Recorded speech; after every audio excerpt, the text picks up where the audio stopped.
I don't even know where to begin. Maybe it's best to start here. It didn't happen the way the movies show it. There were no flickering candle lights casting soft shadows. No delicate music playing in the background to build the tension. No slow, soulful moments where everything seems to happen in perfect synchrony. It wasn't poetic. It wasn't romantic. It was just silence. The kind of silence that burrows into your bones and stays there long after it should have left. That's what it was, silence that had weight, that felt like it was pressing in on me from all sides. And then there was the look. Have you ever had one of those moments when someone you never thought could look at you like that does? And it feels like something inside you cracks? Like you're not just seeing them, but you're seeing yourself. And in the worst way, it wasn't a touch. It wasn't a whisper. Just a long, unblinking stare that lasted too long. And in that gaze, I saw something that made my stomach turn. Something in me broke. Maybe it was the realization that, despite all the years, despite the promises we made to each other, something had changed. That stare said more than words ever could. Have you ever had a moment where you felt like you were watching yourself from the outside, as though you weren't even in control of your own body? I stood there, rooted to the spot, my mind screaming at me to turn around, to walk away, but my feet wouldn't move. It's like I was trapped in someone else's story, stuck in a place I didn't recognize, a place where I didn't belong. And I wasn't even sure how I had gotten there. I wasn't planning on anything that day. I wasn't dressed up. No carefully chosen outfit. No perfect makeup. I wasn't trying to look good or impress anyone. I was just there. But temptation doesn't care about lipstick, doesn't care about new clothes or how you present yourself to the world. It doesn't need an invitation. It waits for an opening. And God, I gave it one. I can't pinpoint when things started to unravel. It wasn't like the movies, where everything falls apart in one dramatic, loud moment. No, it was more subtle than that.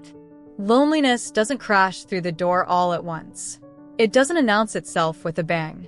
It slinks in slowly, inch by inch, until one day, you realize it's filled every corner of your heart and your mind.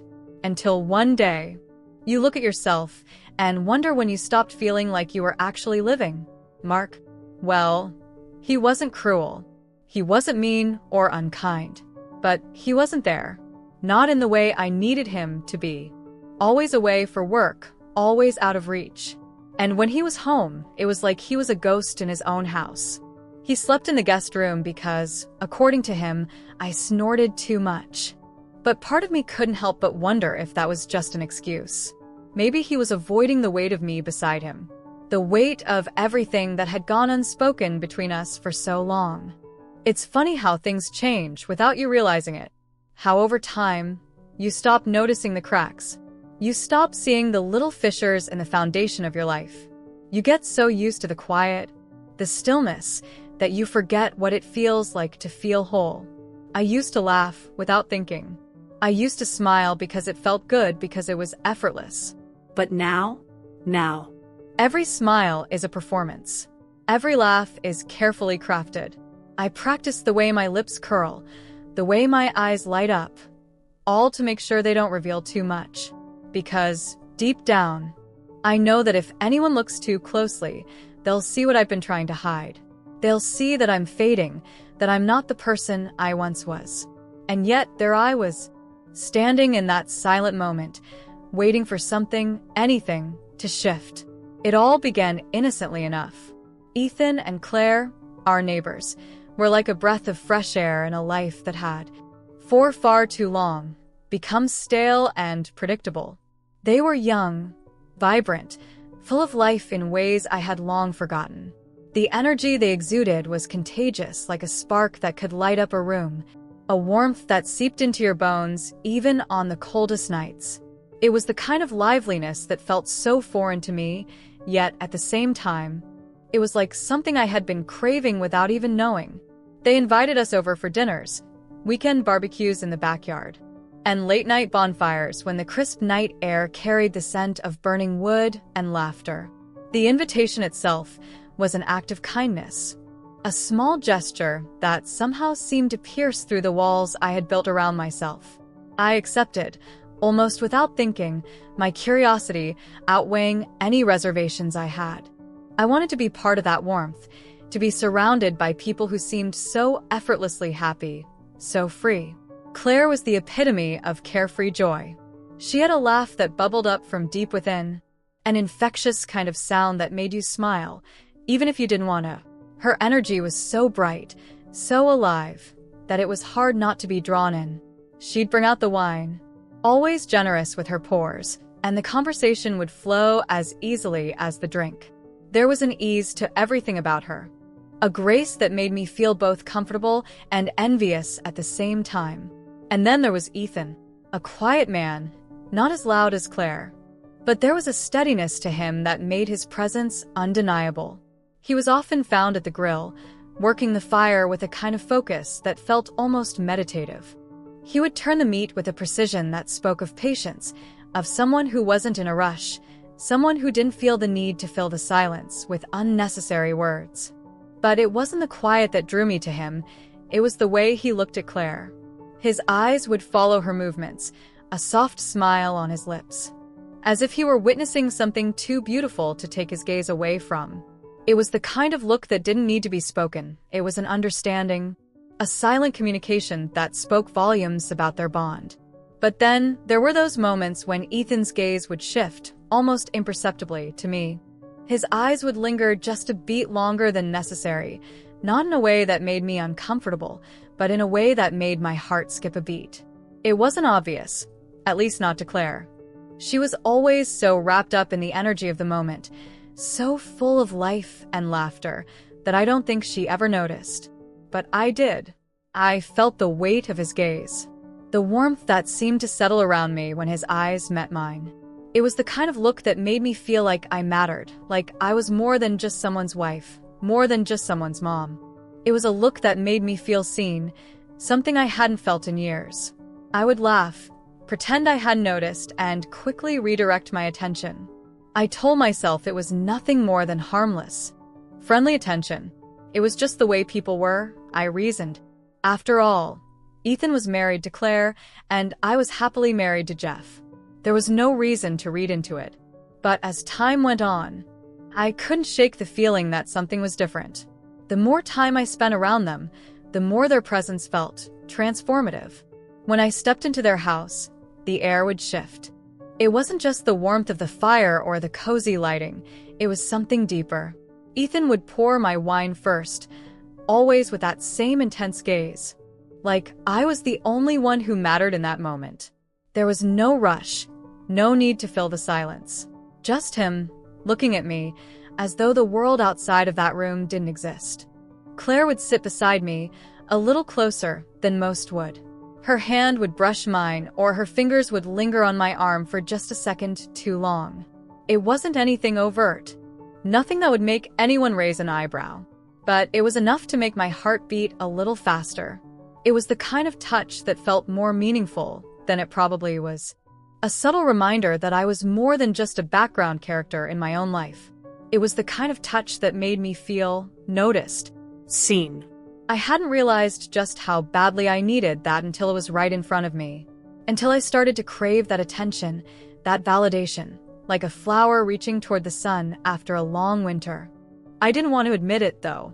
I didn't want to face the fact that the only time I felt truly alive, truly noticed, was when I was in their presence. I told myself that it didn't mean anything, that it was just friendly, innocent fun. But the more I told myself that, the more I couldn't shake the feeling that something inside of me had shifted. I couldn't deny the way my body responded when Ethan's eyes lingered on me. I couldn't ignore the warmth that bloomed in my chest when Claire's hand brushed my arm.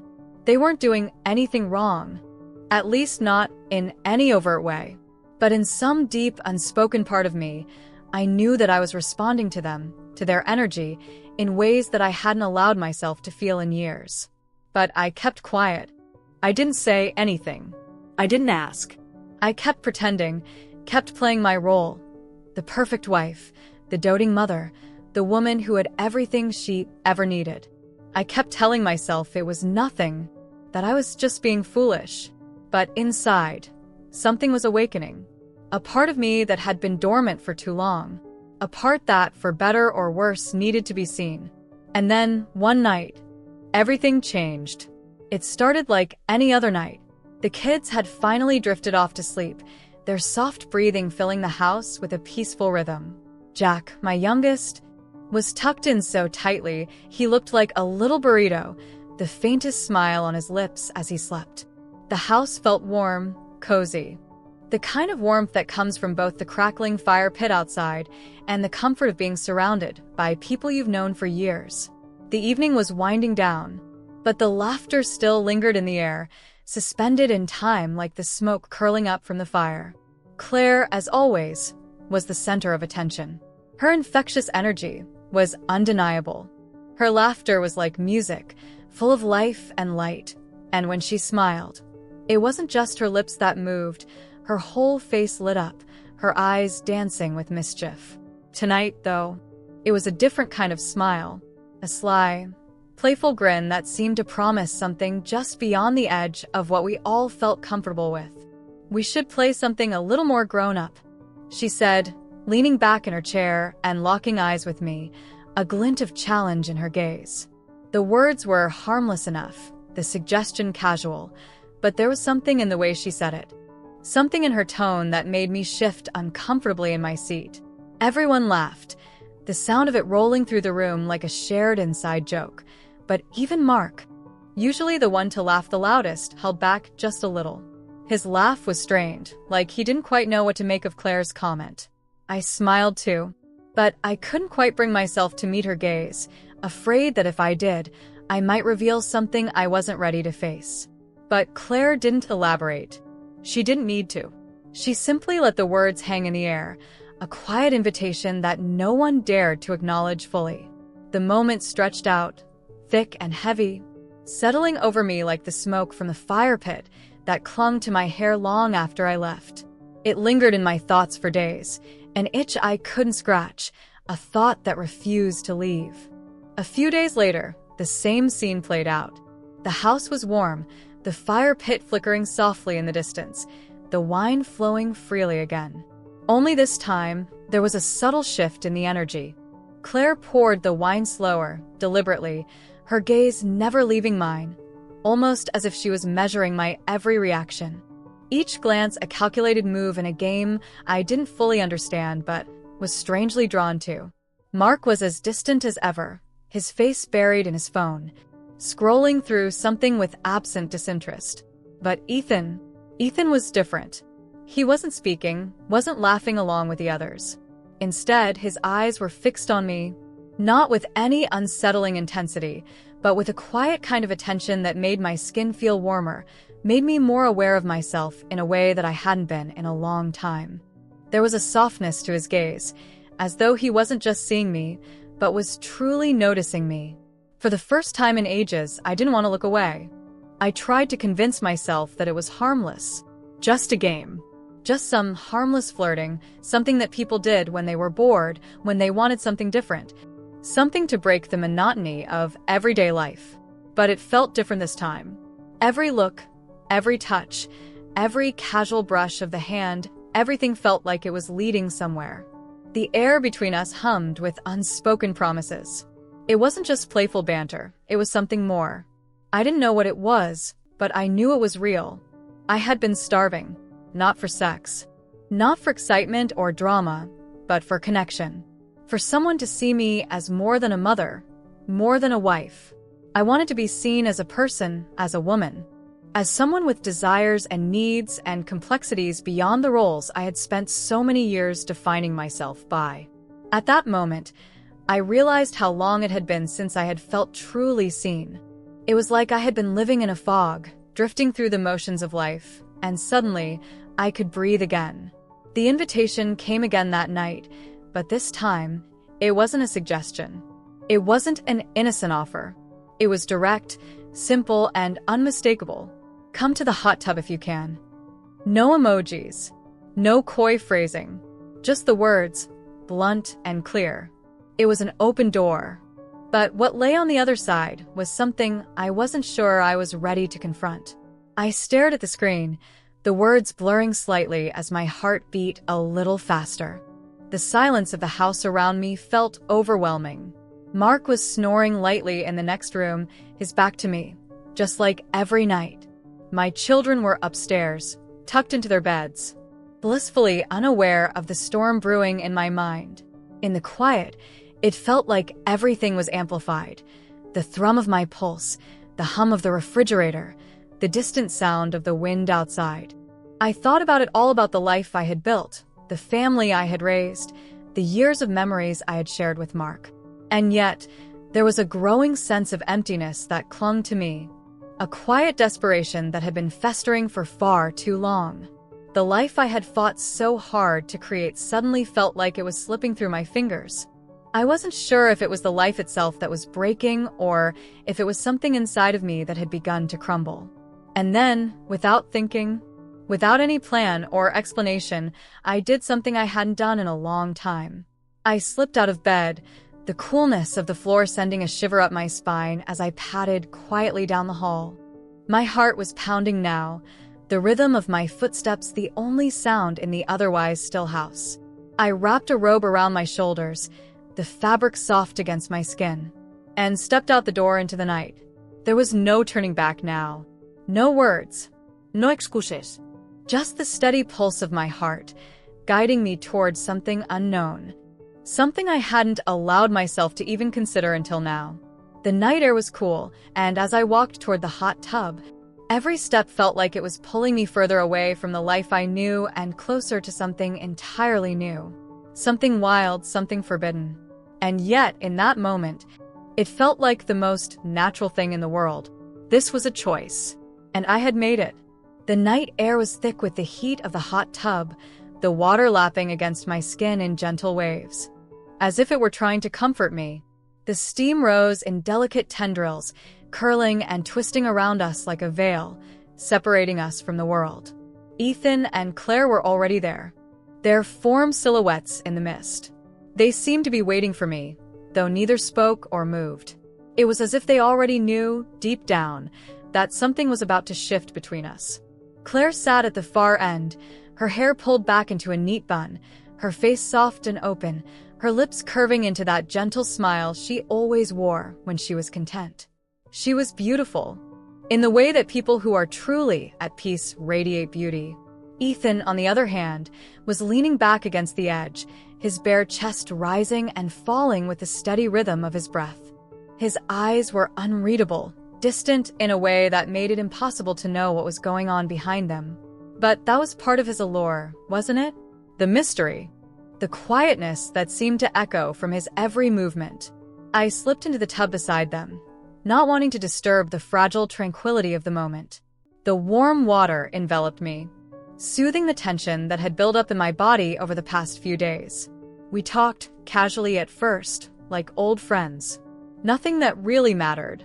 No weighty subjects. Just easy, light conversation, the kind that allows you to breathe a little deeper, to relax into the moment. Laughter bubbled up from all of us. The kind of laughter that made the world feel as though it had stopped spinning, if only for a brief moment. But then it happened. It was subtle at first. Ethan's leg brushed against mine. Just a flicker of contact. A touch so light it could have been an accident. But neither of us pulled away. Neither of us flinched or moved. It lingered for a heartbeat longer than it should have. Claire, always the perceptive one, was watching us. Her smile remained on her lips, but there was something more in her eyes. It wasn't a question. It was knowing. A quiet acceptance that the moment was unfolding, whether we were ready for it or not. The silence between us thickened. It wasn't the awkward, uncomfortable silence that can sometimes fill the room between strangers. No, this was different. It was heavy with something unspoken, something raw, but not in a way that demanded action. It wasn't wild. It wasn't loud. It wasn't the passionate, reckless affair I had secretly imagined in fleeting moments of weakness. It wasn't a flurry of desperate hands and frantic words. It was quiet. It was reverent, almost sacred, like we were all remembering something we had never needed to say aloud. The next morning, I crawled back into bed beside Mark. The sheets colder than usual, the space between us more significant than it had ever been. His back was turned to me just like it always was. The rhythm of our life had become a routine, a series of motions that we both went through without truly feeling anymore. I didn't say anything. Neither did he. We didn't need to speak. The silence between us was its own conversation. And yet, for the first time, I felt as though it wasn't enough. Something had shifted inside me, like a small crack had appeared in the wall I had built around myself. I didn't leave Mark. I didn't pack my things or make a dramatic exit. I stayed. I went through the motions, waking up, getting dressed, putting on the mask of normalcy that everyone expected me to wear. But inside, I was different. A piece of me, the part that had been hidden away for so long, was still with Ethan and Claire in that quiet, dangerous moment we had shared. I didn't know what it meant, what I was supposed to do with it, but I knew it was there. I wondered if Mark could see it. I wondered if anyone could. I didn't tell anyone about that night. Not the details. Not the way the steam had clung to our skin, or the way Ethan's touch had made my heart race in a way it hadn't in years. Not the way Claire had smiled knowingly, as if she had unlocked something inside me that I had forgotten was there. I didn't even know what to call it. Was it betrayal? Escape? Maybe both. It wasn't about lust. It wasn't about an affair in the traditional sense. It was something deeper, something more fragile. It was about remembering who I was. The person I had buried under the weight of expectations, of roles and routines. The woman who had once felt alive, who had once felt seen. The days continued to pass in a blur. We still had barbecues, the familiar sizzle of meat on the grill filling the air. We still had dinner parties, the clink of wine glasses, and the sound of laughter echoing in our home. The kids still ran around, chasing each other through the yard, their innocent joy a constant reminder of the life we had built together. The bills got paid, the laundry got folded. Everything was in its place. But something inside me had changed. I was different now. Not better. Not worse. Just different. I still washed the same dishes, still tucked the kids into bed, kissed their foreheads with the same tenderness as always. But the silence that had once been a constant background hum now felt louder. It was no longer just the hum of routine. It was the sound of a door that had cracked open, just a little, and I wasn't sure if I would ever be able to close it again. They wanted to watch, and I wanted to be seen. Not in a way that demanded attention, not in the way that people yearn to be noticed for their beauty or their achievements. No, this was different. It was the need to be seen for who I truly was, beneath the layers of responsibility and expectation. To be seen for my flaws, for my desires, for the parts of me that had long been hidden away. Maybe it wasn't so wrong after all.